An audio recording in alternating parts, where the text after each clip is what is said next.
It's innovation that comes out of tradition, and that's what a lot of people don't check out. It's like what's happening in traditional. And well, that's kind of what this album was about when I wrote it.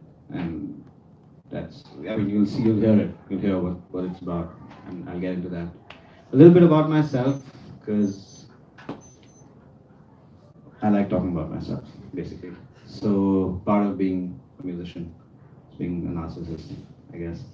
So I'm from Jamshedpur town in Jharkhand, and that's where I was born and brought up till I was 18. Uh, I used to just my dad was a musician, Hindustani classically trained. He wanted me to study the sitar, which I never did. And eventually I got into playing keyboards. I used to play some Bollywood tunes here and there, old stuff from O.P. Nair and R.D. Burman, S.D. Burman, and the neighbor kids were super jealous, and neighbor uncle aunties used to really find that super cool. Until I met this one guy, Hariharan, when I came to Bombay just to meet a few people. My sister was studying with Hariharan. So he said, he should learn the piano, and that was kind of interesting for me because I didn't really technically realize that the left hand can also play melodies by itself. I always thought, okay, left hand plays the chords, right hand plays the melody. That's how it is. That's how piano works. And, it was interesting. And that's when I started studying classical music, which was basically reading music, which was very difficult.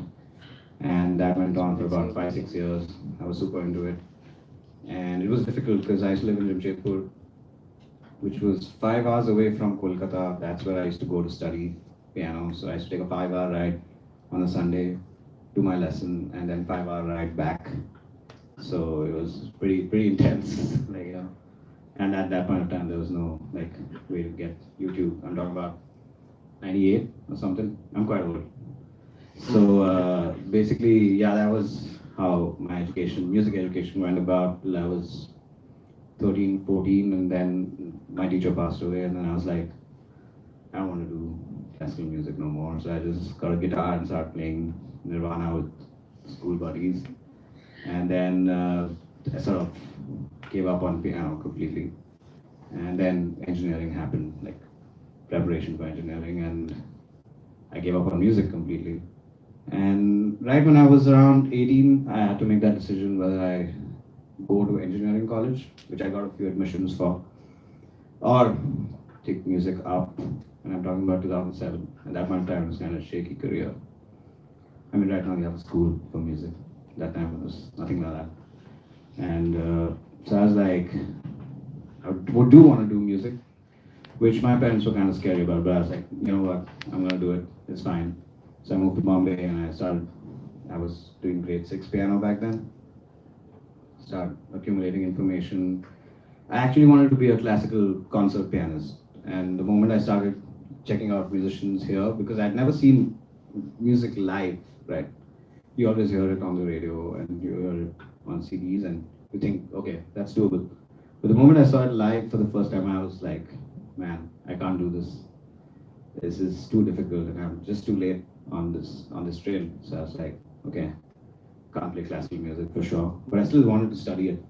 So I did my Trinity grades. I did my grade 7 when I was 19. I did my grade 8 when I was 20. Blah blah blah blah. By the time I was 24, I had a LTCL, which is a classical diploma in piano performance. And that's around about the time where I decided, okay, I need to move to jazz because I was kind of getting bored of playing classical music. I love classical music, by the way. No hate for classical music. It's absolutely lovely, and it's the most purest form of information you can ever get. And at that point of time, I was like, okay, I do need to explore different genres of music. And for me, jazz was like the thing that was closest to classical just because of this whole harmonic interpretation of music. So I was like, okay, let's do jazz. I started playing jazz. And within a year, I realized I wasn't really getting very far ahead in India. And I moved to Paris for 2 years.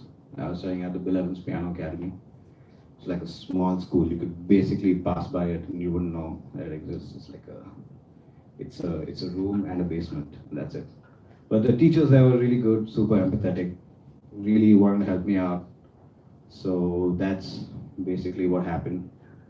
And you come out of school, you're educated musician suddenly, and you kind of know what you're doing. So I came back to India after 2 years, and I started playing in the scene, and I realized that a lot of things that I studied is not really applicable immediately. Like that was the first thing that hit me, and I was like, wow, I gotta really try to understand this now, which is a completely different thing. And I did that for some time, got comfortable with it, got comfortable with my music. I started getting a lot of gigs, getting called for different gigs, pop gigs, some MTV Unplugged stuff, some rearrangement stuff, a lot of jazz gigs, a lot of blues gigs, blah, blah, blah. And eventually, if you play it for long enough, you start getting used to that. You start getting comfortable with the money, the experience of getting on stage, the people you play with. It just all becomes like a process, and it gets kind of like second nature after some time. And that's kind of what I started feeling. At that point of time, I was like, "This is not exhilarating enough." I'm playing music, I'm doing what I wanted to do, and it's lovely and stuff. And I was like, "Yeah, it's all great, but I don't feel enriched by this." So that's when I thought that I started looking at music, and why I got into it was just because I basically moved to jazz because I heard Bill Evans the first time, and I was the first guy I heard, and I was like, wow, I really want to play jazz. And I realized if he wouldn't have made a record, I would have never sort of gotten into it. And I want to kind of do the same thing, like like a circular process for the next generation. Not trying to say that I'm going to be the messiah here for jazz music in India, but just like an attempt to get people to like this music. So basically, that was the whole process of me getting into doing this album, and it's been like quite helpful understanding the whole process, the whole dynamics of doing it. So basically, that. Do you guys have any questions until now? And I mean, I want to take questions as we go through it. I know it's like stupid. I just spoke about myself and I'm asking the questions, but in any doubts or anything? Yeah, yeah. So how intense was the culture shock when you moved to Paris, and how different was the music scene, and like how different was the approach there? Okay. Um. Yeah. I honestly the biggest problem was the language because I didn't know French. I They was a taught bit. in French. They did teach in French, but two of my teachers were kind of super nice to me, so they were like they used to translate it later, so I got away with it. But yeah, I had to learn French. Second year it was super important because I had a composition lesson. It's not very different, honestly. It's just the main thing for me was like what I found over there was the jam sessions were super interesting. So they didn't have jam sessions just for the experts. So they had jam sessions for beginner jam sessions, intermediate jam sessions, slightly higher level, and the top level. So you could be a learning musician and go and play at a club and gain some experience. That's one thing that I really love. Also, like a lot of isolation. I mean, mainly because of the language, I was super isolated. So I used to just sit at home and practice for like 7, 8 hours a day. That was basically what I did. Helped a lot in hindsight. But that's just personally me. But what that also did was it creates a lot of like interclass competition. Like everyone's trying to really bust each other's chops. It's really tough. So but in a nice way. It's like in that class you're really going at each other, but afterwards it's like buddies sitting and having coffee. So it's super cool. I mean, it's really So healthy. healthy competition. Really healthy competition, and that really gets you going, right? Because you wanna show up week in week out and sort of prove not just to yourself but to your teachers and to everyone around you that okay, you got it, and you have to consistently prove it and keeps you on your toes. That's really cool. That was one thing which I kind of miss here sometimes. That's cool. So yeah, that's about it. Anyone else has any questions? Yeah. So when you decided to take up music completely, and when you saw the scene and you were maybe a bit taken back by how crazy it is. Mhm. A lot of people end up giving up. What was your what was something that really gave you the drive to like go ahead and kind of conquer that? I feel like a lot of guys walk into it with a lot of safety nets. A lot of times, if you remove the safety net, there's like I came here and I was like, okay, I have to do this. I was doing BSc stats in behaviors. No offense, but the cutoff was 50% in my year, honestly. And like it was like whatever, you gotta do it, and that was it. That was the attitude I came with, and to prove to my parents I had to do it. I started making money when I was 19. So I started teaching in a music school when I was 19. I was doing grade 7, and I was teaching a grade 3 student. I remember very clearly. But I tried to make sure that the kid got the right information at every point of time. So it was just about if you do the physical parameters correct by the people around you in society, I think you'll get by. The physical parameters being money and stuff. That gets tougher. Trust me. A lot of people think it's like a threshold where it gets tough at the start and then it sort of gets comfortable. For me, I always find that it's gotten tougher and tougher with time. That's just a personal thing. That's about it. Bro, can I get your phone? Yeah. That's Harbaksh, by the way. He got me through this whole album. So he's done the video for the whole album, the idea, the works, basically. The stuff that I'm bad at. Not the music, that I took care of.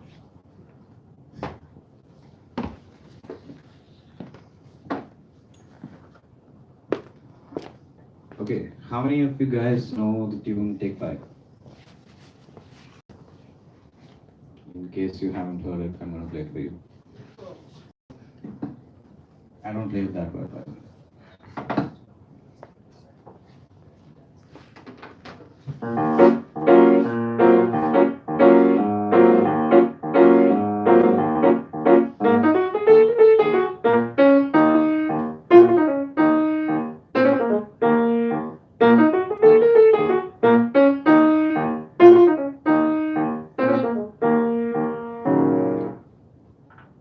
And it goes on. Bro, can you put me back on side? I'm gonna do this a lot, but that's kind of what it sounds like, and that's tradition right there. And right now we're gonna talk about innovation and how it grows.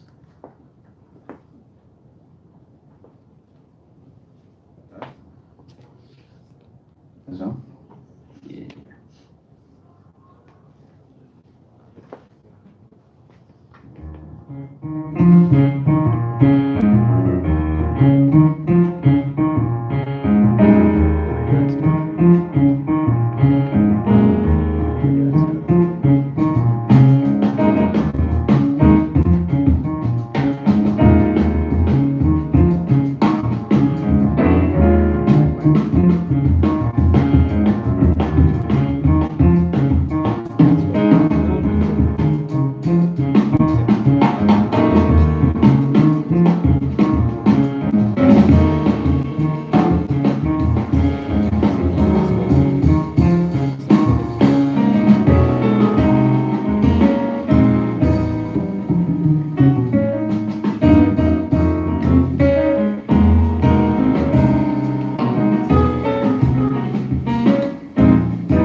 So it just takes the melody. It's like takes the inspiration from the melody, and I talk about a little bit about that. And so. Like this.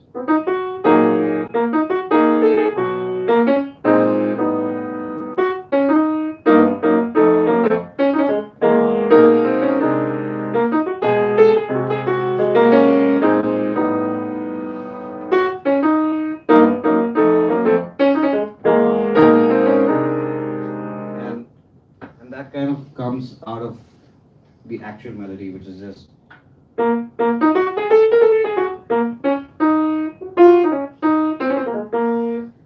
Now you can ask yourself, like, why would you do that? Why would you not write a melody just by yourself? Like, it's just it began as just an exercise to reharmonize, and then eventually grew into something that I got more and more attached to, and that's how this whole arrangement came about.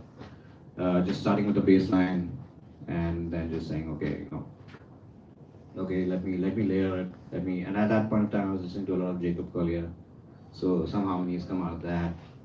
I was listening. There's one of my other friends who had written this bass line. I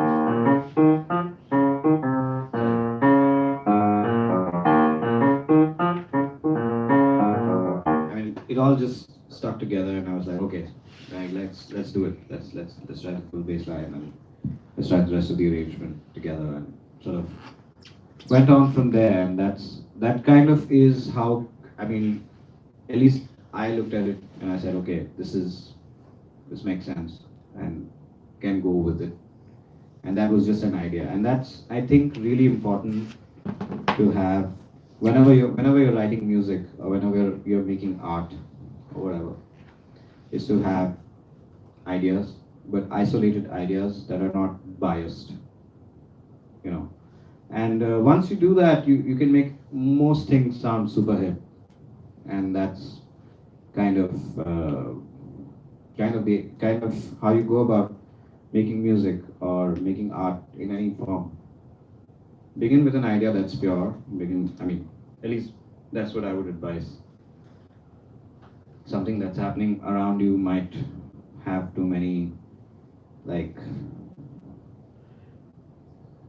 too much bias as of now. So that's why when I asked you guys, who do you listen to when you're listening to jazz? A lot of people say Snarky Puppy. It's a little scary for me, because the information is already so processed by that time. It's like looking at bread and saying, okay, it's made out of water. It's you'll never make that correlation unless you actually see bread being made out of water, you know. So that's really important, to have this isolation of components and then working on it to, like, sort of come together. I'll take another example of one of my tunes, again from the album. So this one's called La Lune, which means the moon. A lot of it is inspired from French language and French music. So.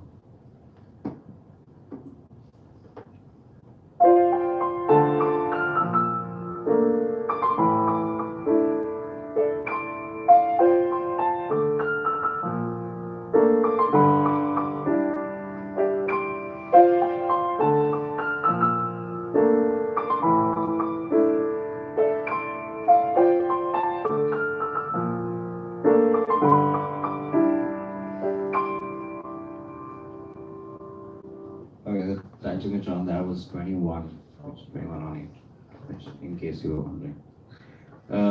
The point was, okay. So when I wanted to write about the moon, because I was just sitting one day and I was just looking at the moon and I was like, wow, I want to write about it. It's a weird thing.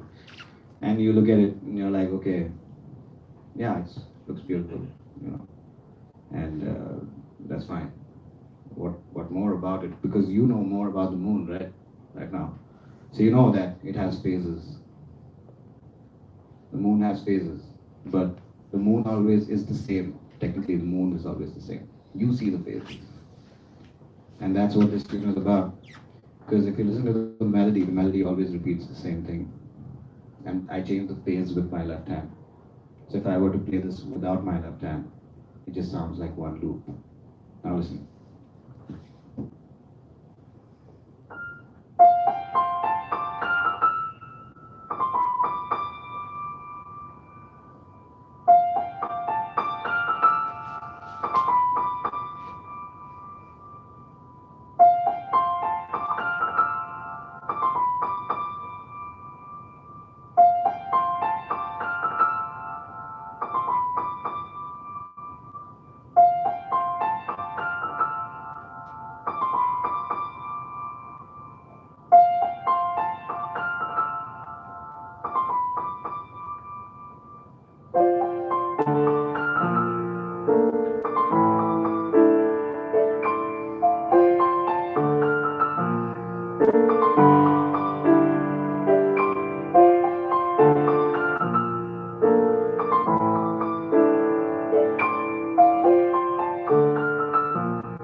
So now you can see the correlation between that and what is. I mean, it's just like one of my quirks, and it's like, okay, is the moon, and it sounds like the moon, but why should it be called the moon? And this is something that I think it's also kind of related to whether you name your composition first or whether you compose and then you find a name for it.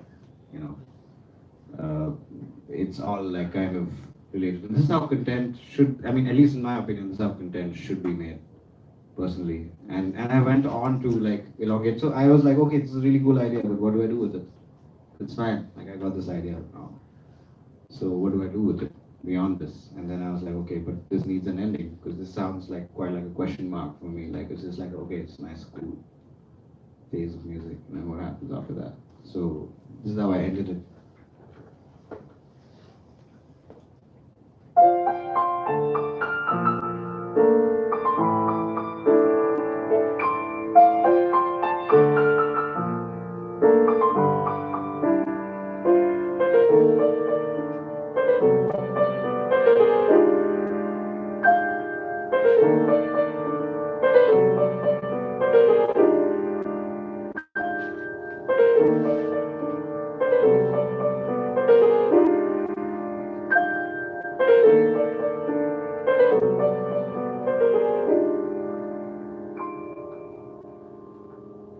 So it's like I found another note that I really wanted to stick to and create the phases below it.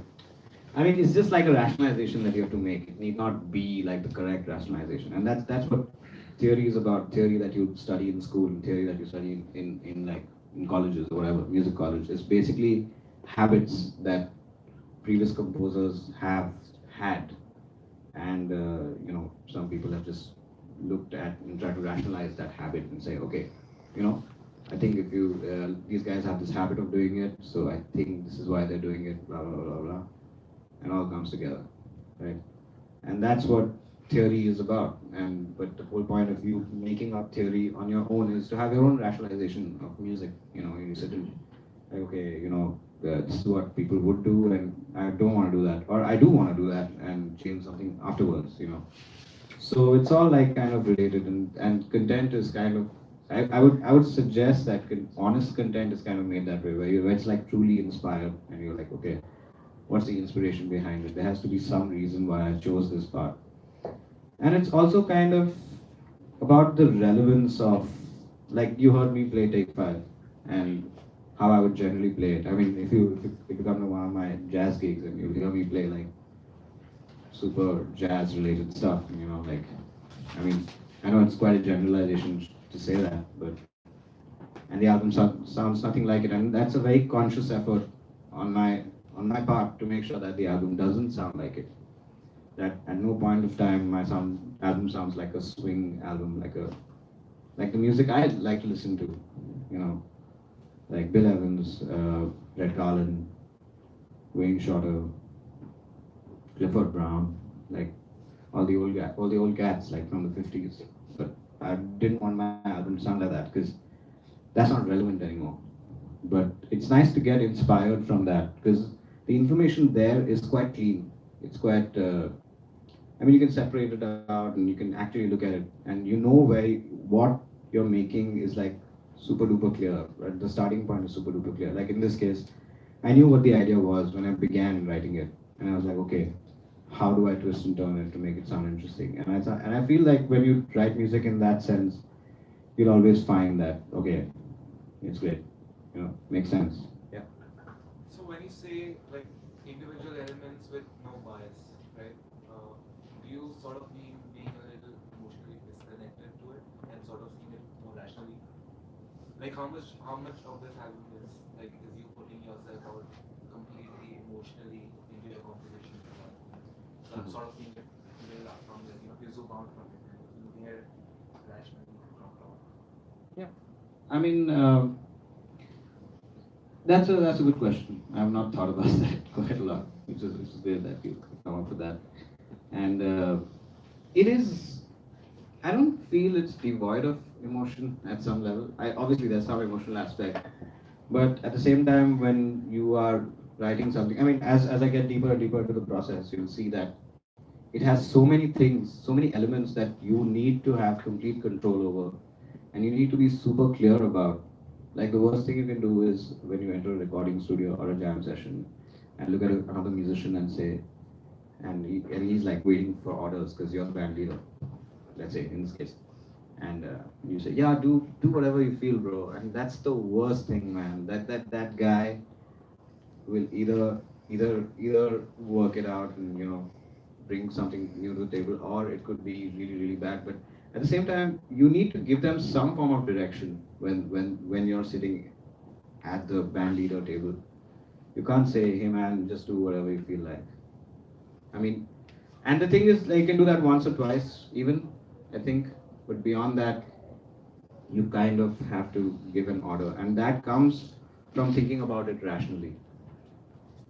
That making rational decisions at that point of time becomes super necessary. Yes, this emotion, like it's super emotional. Yeah, oh, it sounds like the moon, and it's very pretty and stuff. But at some point of time, I had to sit and write it down and say, okay, these are the chord voicings I'm going to use. It's about this whole mixture of being emotional, yes. At the same time, it's about being kind of like compartmentalizing yourself away from it and saying, okay, this needs structure. At the same time, you kind of have to be the artist and the audience at the same time. You can't get too drawn in. That's a dangerous thing at some level. Uh, and it's a dangerous thing to be completely the audience as well. So it's about balance. I think that's super important. Right? Okay, I've already spoken a lot. Any more questions from you guys?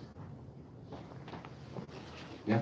Yeah, so like you mentioned, if you have like a certain theoretical concept that you want to explore, so how do you go about composing around that?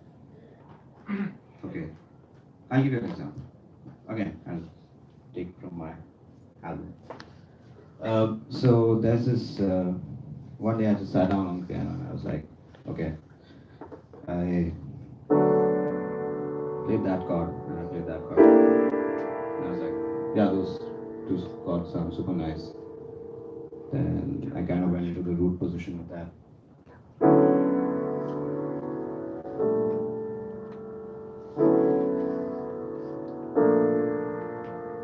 And I was like, okay, that sounds nice. Those two chords sound pretty nice.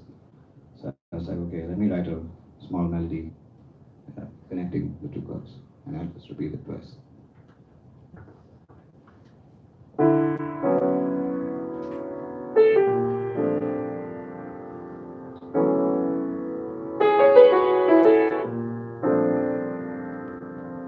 And I was like, okay, that's nice.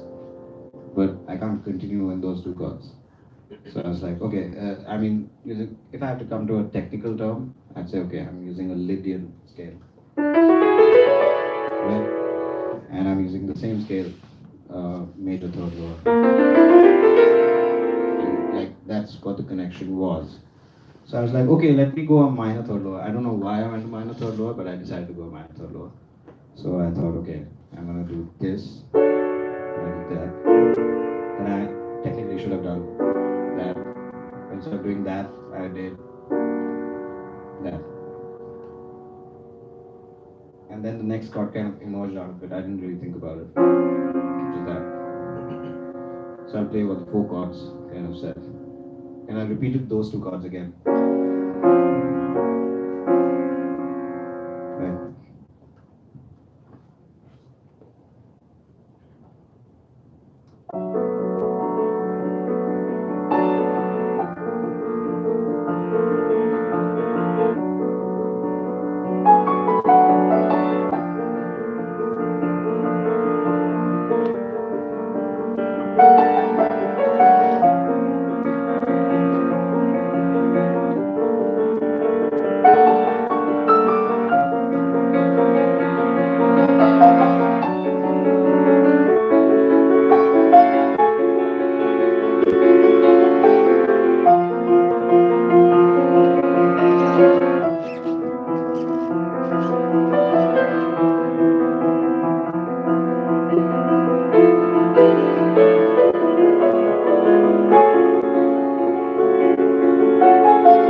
That was like, I mean, I just continued with that idea. There was a lot of elemental stuff, like using the same chord structure, using the same intervallic things to complete the idea. So although it is super technical for me in my head, where I know like, okay, this is what I did, this is what I did. But a lot of things about it is there's small elements of it which I can't explain, which I just like, okay, I just like the sound of that. And that was enough explanation for me to justify that. And then I had to justify it because I had to improvise on it. So you come up with a different justification for that. But the point is, it's nice to justify it from time to time. Not always, time to time. Any more questions? Yes. Or should I just carry on with my agenda? Okay. So now we've come to the content and like that's kind of the easy part for me to explain and kind of the easy part for me to get through because it's easy for a musician to talk about art, you know, because that's kind of what we do all the time. That's what we're working on at every given point of time. So now the whole thing about putting it out there, and you realize that the process gets super complicated, and that's kind of where I had an issue most of the time throughout this whole past 1 year, where I was trying to put this out as an album, is just the general process is super duper difficult. And first thing that I started doing was like, okay, so I'm gonna start making deadlines. Because I was like, okay, I have to make an album now because I feel like it. I'm feeling artistically super low right now, so I need to make an album. I need to put this music out there because that's what I feel like right now. And you go about doing that, and you meet a lot of roadblocks because it's just nobody else believes in that idea except you, and you have to remember that. When you start making music, at least when you're putting out art, that it's not about money. But when I'm talking about money, I mean like going and playing a gig somewhere. Okay, you play the gig, you get your food coupons at the end. You have your food, you have your drinks, you get paid, you get your bill, you pay everything, and it's fine. And that's a different aspect of life where everyone is cool around you and everyone's happy, everyone's smiling about it, and everyone believes in like, yeah man, you killed it. It's nice, it feels good. Cut to you wanting to make your art and then suddenly nobody in some ways believe you.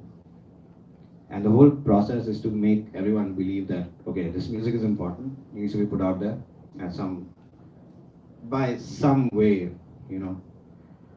And that's kind of like a difficult thing. So for me, it began with, okay, saying, I definitely wanted to record it in Paris, but I eventually ended up recording it in. So I went there, met a few guys, and said, so I went there for 12 days at the start, and I like met a few guys and said, okay, hey, you know, I want to do this album and stuff, you know, would you be interested? They're like, yeah, we're totally interested. Met my teacher and said, okay, you know, I want to do this album. So he's like, okay, but you need a producer, you need to get the right studio, you need to get this particular piano because it's good. And, you know, how are you going to do this? You're going to come here, it's going to be complicated. You need to mix and master it within that period and blah, blah, blah. And you hear a lot of things which kind of technically, at least for me, it was super discouraging. Not discouraging, but it was like overwhelming amount of information. And I'm just a pianist, right? I just come and do a gig, I carry my gear, I know my 4-5 patches, I put my amp levels up, and I know what to play, and that stuff I can take care of. This stuff I have no clue about. I'm like, okay, but I have to do this, okay, it's fine, I'll do it.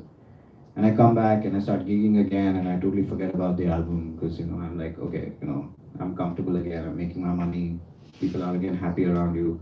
And that's the thing about the scene, and being a gigging musician and being an artist who's putting out music out there. It's two very different things. And a lot of people make that generalization of like, okay, you're gigging and you're playing a lot of gigs. That means you must be making a lot of art. No. Straight out of the bat, no, man. Like, it's playing a gig and making art as two very, very different things. And it requires two very, very different amount of commitments. You know. You play a gig, you get a date, it's fine, you know what to wear, you have your rehearsals. Again, it's the same process which I spoke about, which is what got me tired, and I said, you know, I need to put out my own music. And that's kind of like a difficult thing, at least for me it was. Anyway, I come back and then I was like, okay, I played a really horrible Bollywood gig. I don't want to name the artist. But and I was like, okay, that night I walked into my hotel room and I said, you know, I'm better than this. I'm definitely better than this, and I need to put out my music. So I was like, I started calling a few guys, and then they were like, okay, this is the studio, and they gave me the studio costs and what my teacher had said about the studio costs was like a little higher, and I'm like, okay, it's fine. I'll give up. It'll happen. And then I was like, okay, cool. So call up the first bass player. He's not responding. Call up the drummer, he's like, okay, I want to do it, but huge set of demands, some financial reasons which I couldn't make it, and I was like, okay. So basically, suddenly I don't have a drummer and a bass player, and my, surprise, my album is a trio album, which basically means me, a drummer and a bass player. So I was like, okay. So I called this other guy who used to study at my school, and I was like, dude, would you be up for doing this album? And he's like, yeah, cool, man. And then we spoke shop, and I was like, okay, it's fine. And then I spoke to, he said, you know, I can get you a bass player. I was like, no, I'll wait for the first bass player. And this is something that I would want to impress on all of you guys. If you're making music, art, or whatever, make a backup. Make a backup of your backup. Make a backup of that. Because you will need it. And that's exactly what happened. I trust people very easily, and that's exactly what happened. I reached there, and obviously he was unavailable for whatever reason, and I had to go with the other bass player who I'd never met in my life. But he came and he knew the music. He did a great job, so it was all good. And then went to the studio. Harbakshya was supposed to come with me to Paris to shoot. His visa got rejected 3 times. So we couldn't get him on board. So I had to go there, find a video guy there. My friend who was supposed to house, who said, I'll basically house you, it's fine. She had some issues, so I had to last moment get an Airbnb. My school, which was like, who had told me that, you know, you can come and use our spot to rehearse, said we can't because school is shut. So I had to find another rehearsal spot. Basically, everything that you think will go wrong will genuinely go wrong, and you have to power through it. And that's basically, I mean, now that I think about it, coming back, like the day I returned back from Paris and I sat and I was like, wow, I cannot imagine doing this again. Simply because there's so many times where I almost gave up and I said, this is just not happening. Let's scrap it. Let's do it another time. Let's revisit this. But somehow resilience or stubbornness, whatever you might want to call it, I somehow got through it and I was like, okay. And that's kind of complicated because that's exactly what I wanted to talk about when you asked me that question. Because I have two guys in Paris who need to play on an album, 12 hours of rehearsal. That's it. 3 hours each on 4 days. Which means if I go up to them and say, hey man, this is the track, what do you feel? It's not gonna work. It's just gonna be like, they're just gonna hold their hands up or play whatever they wanna play. I basically made a logic program of each and every track that I was doing. I started with the drummer, Sahil Shah. I don't know if you guys know him, TSM graduate. Okay. So he basically was like the guy who helped me out and said, okay, I'll write all the drum groups for it. And we went to Gino's house, recorded it on a dummy track, sent the whole tracks over across to Paris. And then they were like, we don't care about tracks, we want charts. So I sit and chart, made close to 70 charts in 3 days and sent it across. And they were like, these charts are not clean enough. So and take those charts, use a pen to make it like more clean, and then send it again. And this is the sort of stuff that happens, and the moment you reach there, they're like, the best thing is the moment you reach there, they've not prepared anything. And you're like, okay, why the hell did I do all this for? They came up with their own thing, which is fine. And that's another power trip, right? Because when you're there and you've done all this and you feel entitled, and this is what we do as human beings. The moment we do something, we feel entitled to certain things. And I did this effort, so I'm entitled to a certain amount of service. And there's always going to be this struggle, between you and your bandmates. And as a band leader, that's where you have to draw this line and say, okay, I will push for certain things, and I will let go of certain things and take a chance. And this is exactly what happened in most of my album, where I came with an idea and said, I feel you should play this groove, or I feel you should play this bass line. And my drummer was not willing to listen to any of that. He's like, man, I'm playing whatever the hell I want to play. And he did. And a lot of times I gave him that. And a lot of times I said, no man, this is exactly what I want. And that's like a power struggle you have to do. That's another thing you learn as a band leader, right? This whole give and take of working. And this is the main problem with guys, at least in my personal experience, who always say, man, I need to put out music, I will do it, and it never happens. It's because in their head, the idea is always perfect. But when you put it down on a record, or even if it's a video, even what I played today was kind of garbage, honestly. So, compared to what is on the album, because I have not practiced, or whatever excuses I can give you right now. The point is, it's always going to be better in your head than it's going to be on a record. And you have to be okay with that. That's kind of the main thing that I tell everyone, nothing that sounds great in your head will ever get, published, or, not published, well, that's kind of harsh to say, but that's not what people are going to listen to, or have a sense of. You have to put it out there. There's always going to be this difference of what you imagine and what it turned out to be, and you have to be okay with that. So this whole process of doing this whole album was mainly for me to understand that, okay, this is a perfect idea. Sometimes the idea just moved. It shifted to a completely different tangent, and I had to go with it. That's exactly what happened with the personnel who were supposed to play on the album. That's exactly what happened with the music, with the recording equipment, with so many different things, but I had to just be okay with that. And that kind of was this whole content making process is about that. it's about being okay with this whole thing that it's not going to be as perfect as it was as an idea in your head, and that's really important to be okay with. Any questions on that? I'm going to stop right here for some time.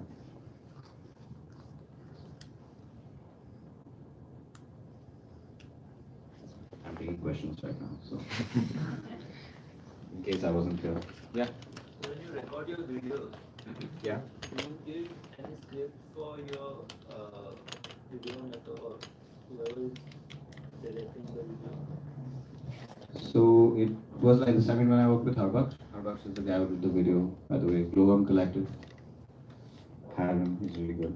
So basically, what the idea was mainly was like we sat down, we cleaned up the footage and stuff, obviously, and then I'd be like, "You do your stuff." So he'd do his thing, and he gave me directions to give to the guy in Paris who eventually shot the whole thing. And at the end of it, I would come and probably do like 3 or 4 changes and be like, okay, here I definitely want this, or here I definitely want that. And again, this again comes from, so when I talk about being a band leader, it need not always be restricted to the bandstand and the 3 people or 4 people you're working with as a group while making music. It means how you deal with the guy who's producing your album, the guy who's mixing and mastering it, the guy who's doing video, to the guy who will probably make your logo, the guy who will make your album art. It's all related, and it's always this whole compromise. Like even when I looked at my album art, in my head, it was completely like a different thing, and what it turned out to be was a completely different thing. But both of them were nice in their own ways, So it's this whole being okay with that whole what's in your head and what comes out, and that whole difference. I hope that answers that. I just babbled a bit. I hope that makes sense. Anyone else with anything else? Any other questions? I don't have much more to talk about, so questions would really help right now.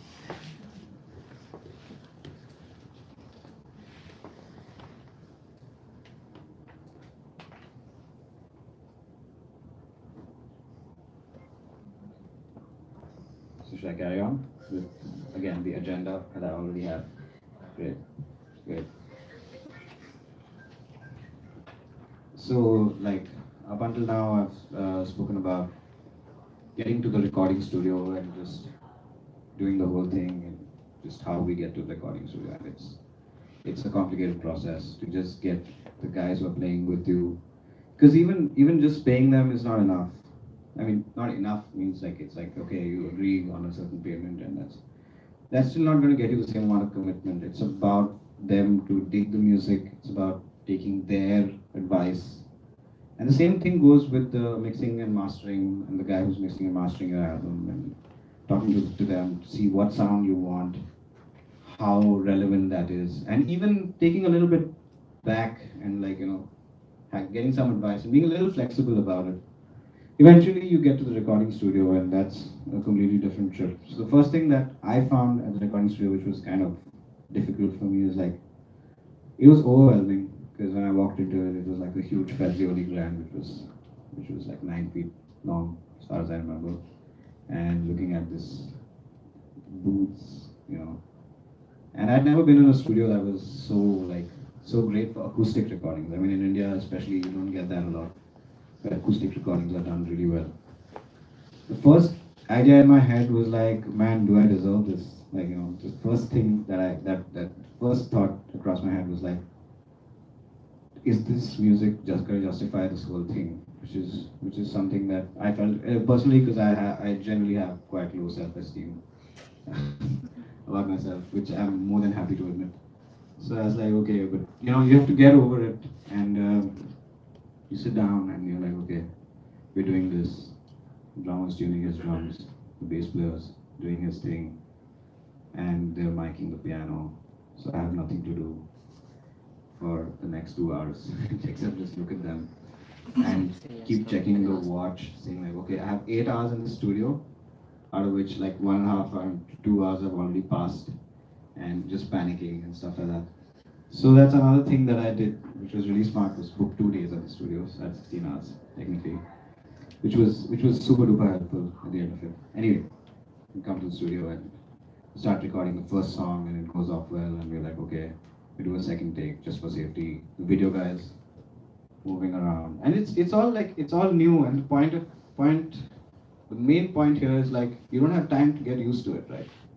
Because you have those 6 hours today, 8 hours tomorrow to get used to it, to the point where you're even calculating, okay, they're gonna take coffee breaks, they're gonna take a lunch break, and they're gonna get up for a croissant in the evening. So it's like, okay, I have 1.5 hours to lose out of all of that, and I still have to record 7 tracks. And in your head, this whole timetable is going on the whole time, and you're like, at the same time, you're trying to make art. This one part of your body is trying to tell you, dude, this, you're putting it down finally, it has to be legit, it has to be really good. So this whole, for me especially, it was too much. I did the first track, which was the easiest track, because I didn't have to take a solo in that. And I was okay with that, and I was like, okay, that's fine. And we go on to the second track, and it's like, take 5 in my album had 11 takes. I kid you not. 11 takes, out of which 8 were on the first day, 9 were on the first day, and then we eventually gave up and said, okay, we'll do two more the next day. And I was like, the 6th one. Good question. So anyway, the point is also like you're recording and you're in that whole process of recording, right? And you're like, nothing sounds good, nothing sounds good, nothing sounds good. And like also this whole the drummer suddenly looks at me and says, we're doing the A 4 times, I think we should do the A 2 times.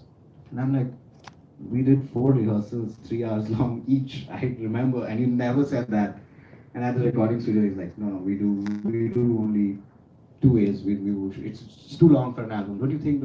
And then the drum and bass player agree, obviously, because the drummer and bass player. And I'm like, okay, now what do I do? So I was like, okay, fine, I'll play along. Although it's my album, I don't need to get any shots out of this one. I'm like, so I was like, okay, let's do this. And eventually, it was a good decision because it did feel kind of long to just play 4 A's and 2 B's, whatever. I'm just getting the technicality of it. And you start playing the track, and sometimes you do the track really well, like the head really well. Now this is sadly because I wanted to do a live album. Yeah. And you come into the solos, and solos are nice.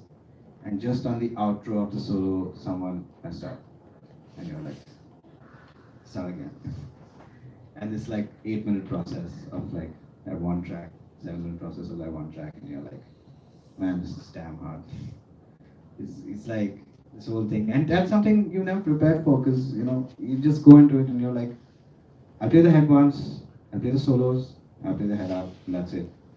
And by the 3rd or 4th take, you start even doubting yourself on the head, and there's this creeping of doubts that start coming in. And the studio is the worst place to have doubts. Studio is the worst place. I honestly started thinking about the people who would eventually listen to this in India and say, oh, you know what, that was not good. And that sort of thoughts start creeping in your head, and you're like, and all the stuff.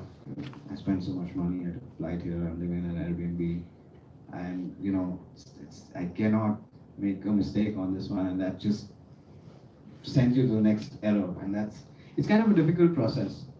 At least for me, I don't know, some people are super confident and can get through it. For me, it was like super hard. And I was like eventually going through the whole thing, and then we gave up on that. Went for lunch, came back, recorded the next tune, recorded the next tune, recorded the next tune. It was kind of alright, and I went to my Airbnb, which was at around 9 p.m., which I shared with 7 more people. Yeah, and just sat down and stared at the ceiling, and I was like, this is it. Like, have tomorrow, and if I mess it up, it's done. This album is over. It's about 4 to 5 months of planning that went into it. depends on the next 8 hours minus the croissant break and the lunch break and blah blah blah. blah. It's over. Like basically, I have 8 hours to salvage this. I said okay. Next day, I woke up early, didn't have breakfast, went to the studio, and I was like, I was there for a while, and I was like, okay, just playing. I was like, okay, today is gonna be good. And that's exactly what happened. We recorded one track, recorded the next one, recorded the next one. Did take 5 on the second day, and it worked out. And I was like, okay, this is great. Eventually, we took a take from the first day, but I was happy with the second day. And eventually, like everything, it also is like what you hear while you're playing is sometimes not that great. You go back, listen to yourself, and it's like, oh, that's not that bad. And it's not about, especially with jazz, mainly because it's improvised music.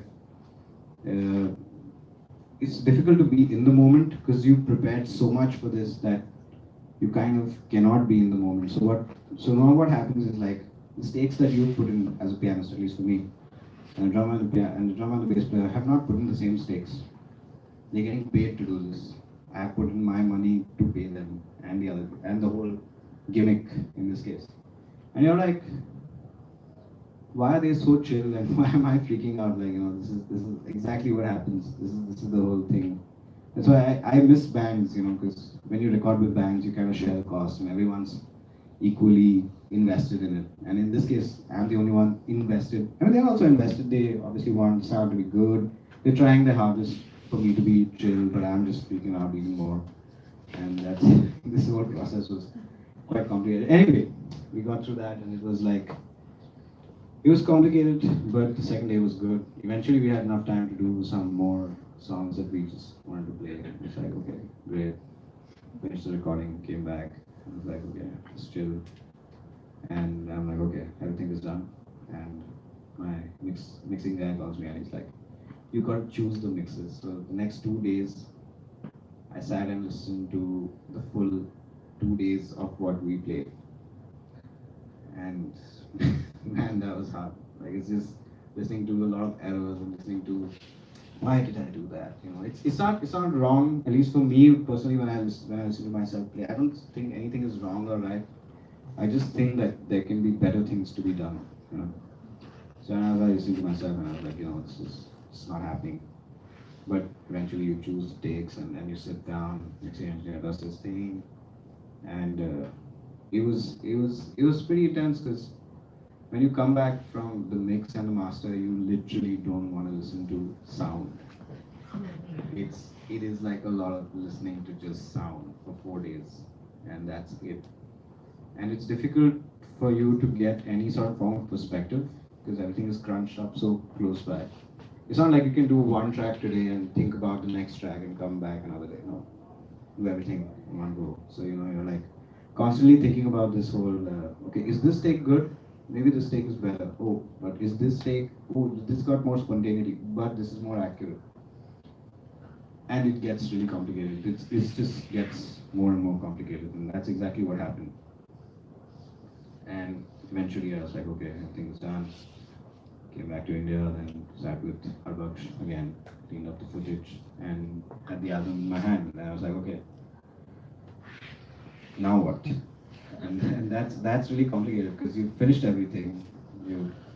Until now, you've taken care of the content, your whole artistic, like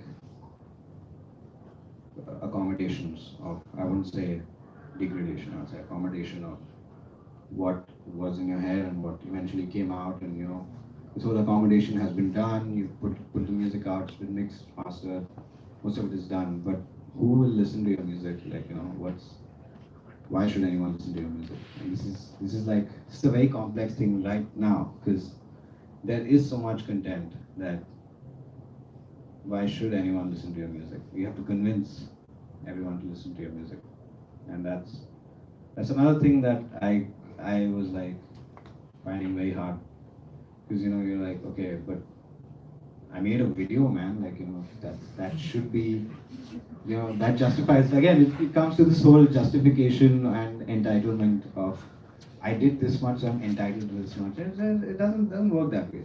and it won't work that way. And it's also like this whole period where you make the album, where you complete. This was an intense 25-day process. I'm talking about the recording process. It was 25-day process. And I come back and I'm releasing the album now. I had the album in my hand on March 3rd. Today is December 26th. December 6th. So it's been like, what, 9, 8, 10 months?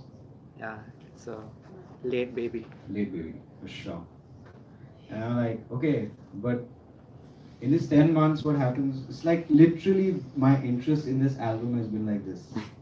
And I'm not kidding. To a lot of points, it was like that, and then like a little bit, and then something.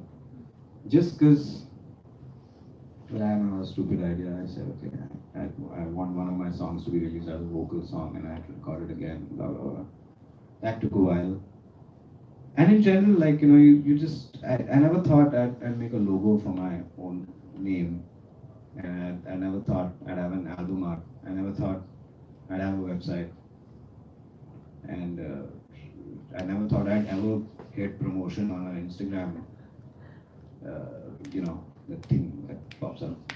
And you're like, and you never think of these things, and you start, and it's dealing with a lot of these things. It's like, why, I mean, even when you do like, even the whole process, like for me, every process that I did was like, oh my God, here we go again. This is this whole process, and it's gonna get messed up, and I have to do something else. Just because it's the whole album has kind of been like that. It's been this circular thing of like, okay, things get messed up, then I have to somehow handle it, and, you know. And this has kind of been the same thing with like trying to put this content out, and it's been difficult, but it's out there now. I have to see what it does. So, any questions until now? Why did you lean towards like a live album sort of concept? Bill Evans fan. Bill Evans. So that's the first album that I heard, and I was like, okay, I want that same sort of spontaneity to exist when I'm playing. You know, I love the whole live thing, and that was difficult for me because when you listen to people's albums and when you listen to them playing live, it's two different people. At least I felt so, because the way I played the album was kind of like a constrained, like I was trying to be really forceful and trying to play the ideas that were in my head, but there was also a certain constraint, simply because you know that in an album it's different. In a gig, I'm generally trying to play louder than the first guy sitting on the front and trying to talk while having a beer. That's my attempt, basically. Whereas in this case, there was nobody, everyone's listening, right? It's a listening crowd. Suddenly you're listening to yourself, the drummer's listening to you, the bass player's listening to you. Automatically, the amount you play just drops. And that's exactly what, it was a different form of adjustment. But the point was to do it live just because there's so much, I mean, you'll hear it in the whole, bro, can I play one more track from this? Yeah, sure. Because I'll show you just one more thing from this. That's a good question, though. Why is jazz played live? Why can't we record it just the way it is? This one's already released, so.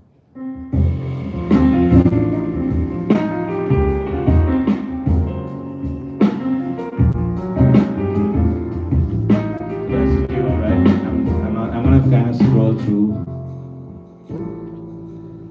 It's like when my solo starts.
the moment, and this can only happen when it's live. Honestly, that's the main idea. Otherwise, jazz would not be played live, which I don't mind. I mean, I've heard some albums which are not live, which is a different type of thing.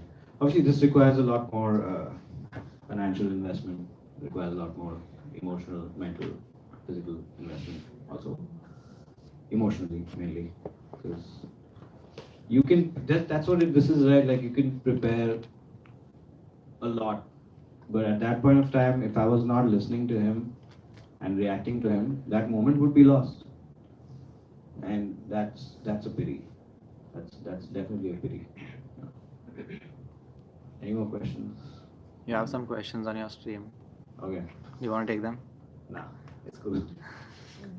Uh, so like for the whole process, once you decided the sequence of things that you wanted to do and the people that you needed, so did you already have all the people decided up until the last, like the mastering of the track, or did you like kind of go along the way and decide okay who you want to work with? And I didn't understand. Can you repeat that question? Sorry. so like in the whole process, Mhm. like once you started, okay, you were sure in your head now you want to record an album. Yeah. So after that, did you already have all the people in your head, like the people that you wanted to work with for different things that were involved in the creation of the whole album? Or I did mean, you, like my bass player was decided 10 days before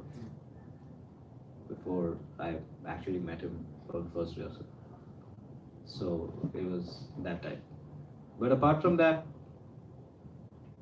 yeah, there were a lot of personal changes, but mostly it was okay. It was, I mean, in this case, it was just bass player, drummer, me, and the guy who was mixing it. I didn't get mastered, honestly. Once I heard the mix, I was like, okay, it's fine. So, I mean, there were a few people to begin with, so I can't say the same. Anyone else with any questions? Did you happen to overdub any of the parts, like any bass part that you thought like, or was it just like forced cut? To be very honest, yes. We did. I mean, there were some cuts made which were not working, so we just cut out. And the whole take was nice, but like this one small thing is like not happening, so we just shaved it off. But that's about it. That's about it. We wanted to keep it. There are a lot of mistakes. Even the one that I just played has a mistake. Like again, it's again mistake. I mean, it's not.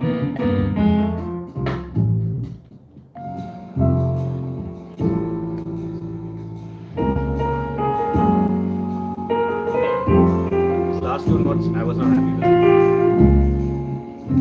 Just think, because I felt it could have been a lot more para, but it was like it was a little rushed, and I was like, you know what, it's a mistake, but let it be.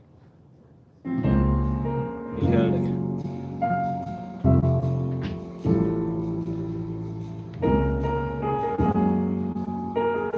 But I actually like it now, really. This part. It sounds like a little unsure-ish sort of phrase, and I don't mind it now, but when I heard it the first time, it was really painful for me to listen to it. So, any more questions, you guys? Is that? Yeah, sure. So, as you mentioned that one of the good reasons to make a video was to, convince people to listen to Yeah. it. So maybe like since you've gone through this, what are some other reasons you'd say, like, or maybe how did you go about thinking at what point that this track needs a video, or did you first think of visuals and then that's what like. So initially I was like, okay, let's make a video of the whole thing. Whole thing means like just like us doing our stuff and just put a audio behind it and stuff. But then we thought, okay, let's shoot the full thing. Let's see what comes of it. My initial impression was to have no video at all, which I think in hindsight would have been really stupid, to be honest. It's this whole thing of finding things stimulating to the point where I can't even put up an 8-minute video and expect people to watch it. So I put up like 30 seconds, 15 seconds, and like, here's the link that takes you to the full video, so please check it out. And that's kind of how things are, but you have to be okay with it, because if I have to be super honest, I've treated a lot of other people's art in the same way, where I'm not gonna consume like an 10-minute video with gusto and sit there and watch it for 10 minutes. I probably won't. So you have to kind of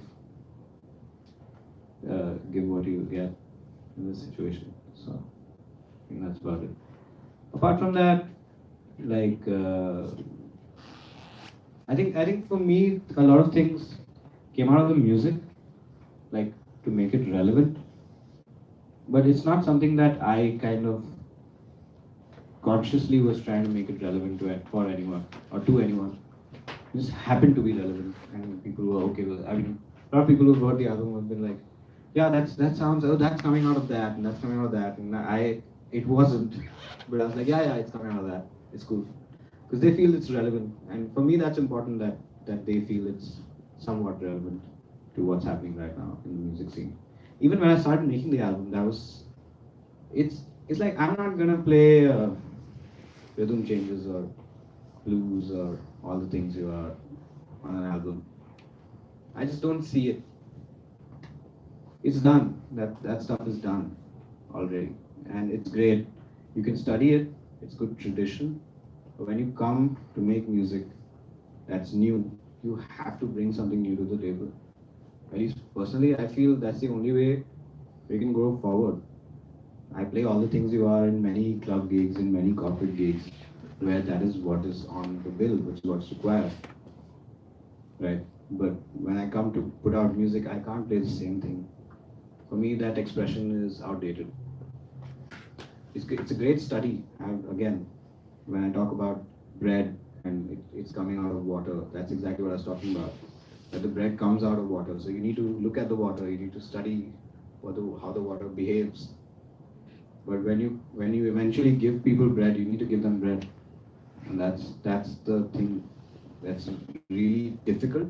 It's exhausting. The whole process is very exhausting because you're looking at something which is super clean as information, but is highly irrelevant, and bringing it to relevance with all these other elements that need to be seen when you're making music. Any more questions? Yeah. So very recently I asked my teacher about the jazz stuff. Our college is basically specialized in comprehending people. I mean, comprehending their minds to stream themselves into different kind of fusion styles and learning them all, rock, every stuff. So jazz is kind of here. It's it's out of our curriculum actually. So jazz, as I asked my teacher, he just said that most of the people, drummers especially, they look out of it. I mean, they want out. They want? Out of the jazz thing. Once they are made to learn it, 3-4 years they'll do. Okay. At most.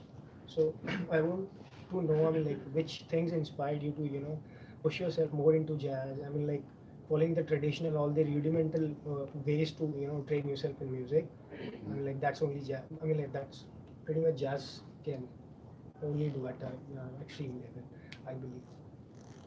So I want you to, be in my situation and answer this question on my teacher's behalf. He said that you probably would be dropping out of jazz if I made you learn more into it. So what inspired you? Was it a teacher?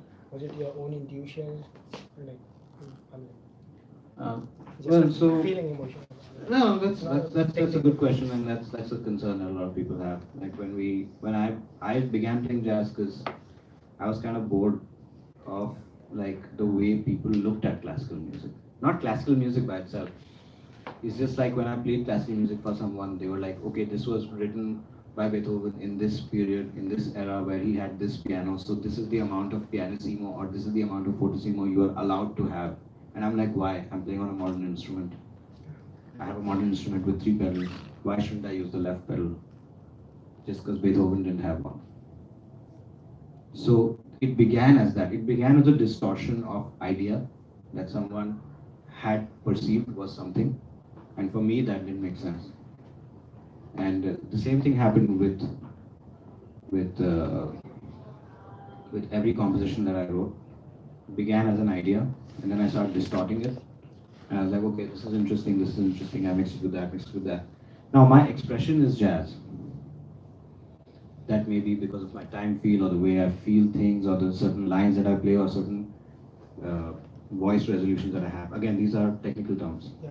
like the way I resolve a note or the certain choice of notes, which comes from a tradition of studying jazz, Yes. So which need not necessarily be the only tradition you can follow. You can distort ideas on any tradition. You can study classical music, you can study Western classical music and play jazz. You can study rock and play jazz. You can study rock and play some other form of music. Obviously, Western classical music doesn't fall under that category because it is written out music that needs to be played in a particular way. Like when I play Brazilian jazz or Latin jazz, it doesn't sound very Latin. It sounds more boppy because that is my influence. But I can kind of get away with it. that's But what. the point is, for me, when I listen to a Latin jazz standard, I'm like, well, this sounds a lot like Bob line would work here. And I feel that, okay, that's fine. Because that's my distortion of an idea, whereas a purist Latin musician might look at it and be like, hey, doesn't really fit. Okay, so you like kind of like fitted yourself into the fusion arena of jazz. I honestly don't like the word fusion that much because it has a lot of undertones right now. The people talking about what jazz fusion is, and I'm kind of scared of talking about that. So I wouldn't call it fusion. I would call it just components taken out of different forms of music that have been put together to create a sound. I know that's a difficult explanation for the genre of music I play, but if you ask me honestly, that's exactly it. I have certain Indian elements, I have certain very French elements in my playing, I have certain very pop elements. But the jazz things you're playing are they're quite they're in the Obviously, context because the jazz they're is I mean, like it's very genuinely contextual. So Yeah. how do you figure that out? I mean, like for us, we listen to jazz standards, right? Mhm. So like Terror Madness, Billy's Bounce, Take Five, or I mean, like other blue stuff also. By the way, So we speaking to that so that everyone else can hear.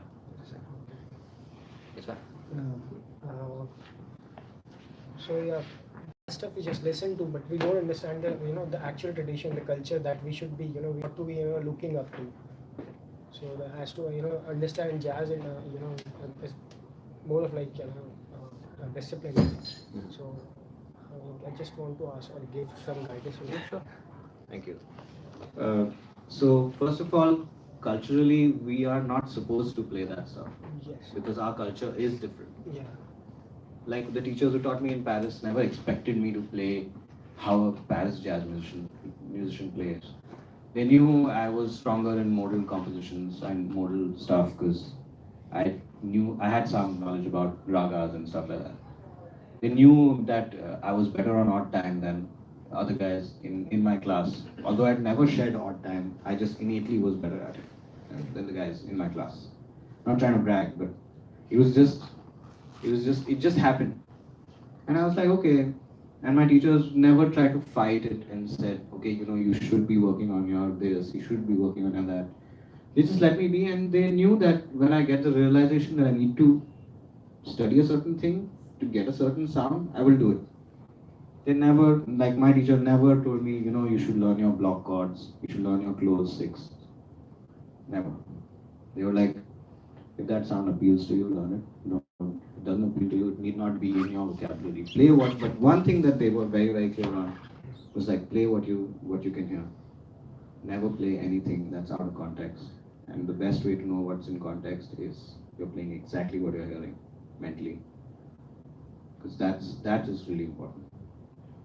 So I think if you follow that, where you're playing exactly what you hear in your head, which again is a complicated question because what you're hearing in your head is also a lot of stuff that you hear in general, the music that you're listening to, right? And then at times you will hear this gap what you hear in your head is always more hipper than what you'll end up playing. There's always this gap. Yeah. You will just start bringing that gap in, and the what you'll be using to bring that gap in is the tools. Is like, let's say, block chords. Like one day I suddenly heard block chords in my head, and I couldn't do it at a gig. So I came back and I practiced it. I practiced it for another 2 months, 3 months, and I had it down. So next time when I heard it, I could do it.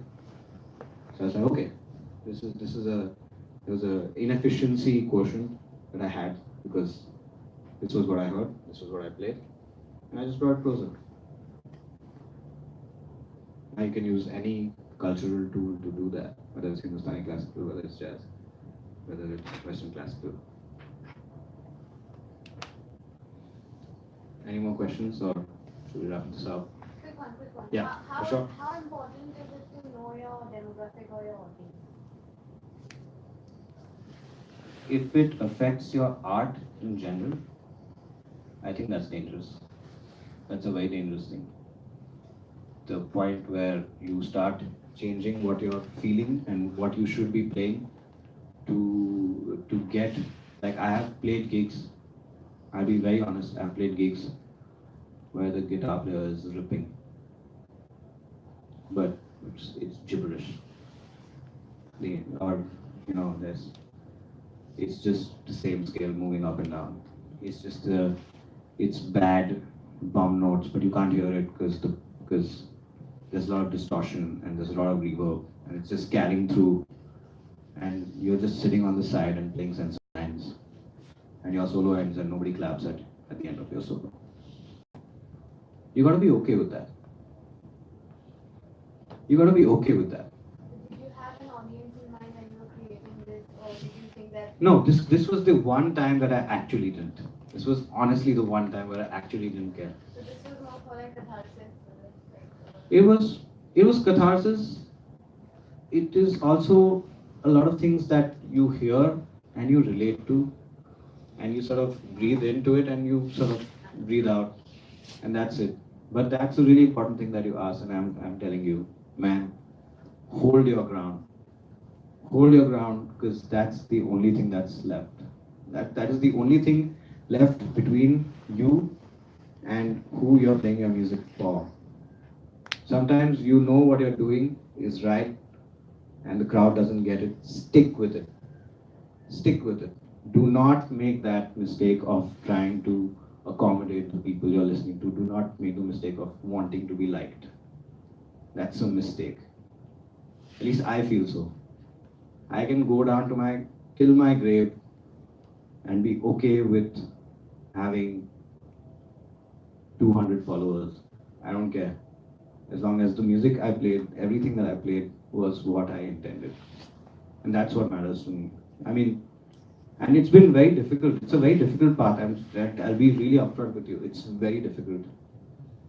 It's very difficult. It's easy to see someone who's flashing like super hard, whether it's guitar, whether it's drums, whether it's bass, whether it's keys. And to compete with that with something really straight, really honest, is hard. Is a lifelong challenge that I have taken up personally, and I don't expect a lot of people to take it up, but I take it up. And for me, that is really, really important. For one guy I would definitely suggest to check out is Aaron Parks. For this sort of playing. This guy, I mean, there's Tigran Hamasayan playing beside him. It's Brad Mehldau playing on the other side. Obviously, Brad Mehldau is another great. And these are all great guys in their own right. And this guy does not care. Aaron Parks comes and plays exactly what he hears, exactly what he understands. And it is beautiful. He did one album in 2008. And till now, I don't think he's done a lot of albums after that. He's done a few, but that one, Invisible Cinema, if you've not checked it out, you should check it out. That album kind of epitomizes what an album should be. You know. Anyone else? Okay, cool. So thank you so much for listening. And the album releases tonight, so if you guys have time, do check it out. We're playing a small preview of the album today. I don't know if you guys have already seen it, but check it out.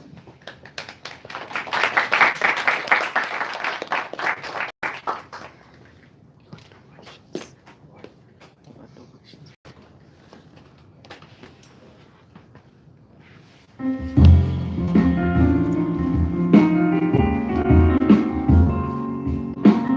you enter, just take your time with the solo as well.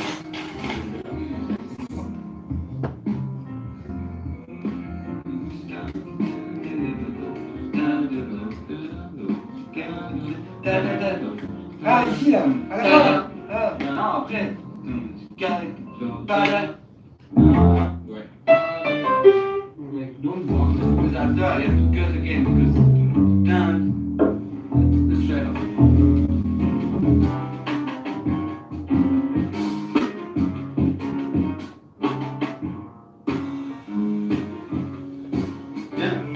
Yeah, I mean mix it up. Yeah.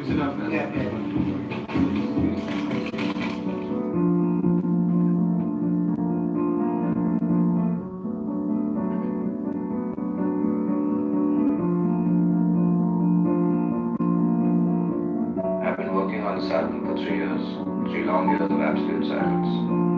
To finally have something meaningful to say at the end of it all. It was a long journey to discover who I am. I never asked anyone for my way because I didn't want to risk never losing myself.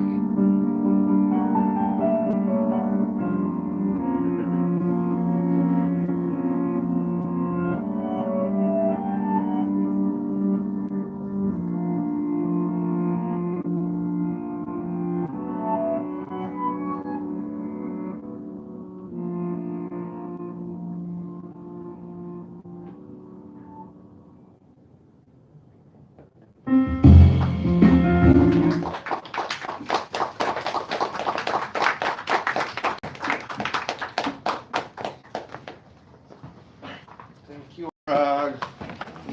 This is for you, small kado.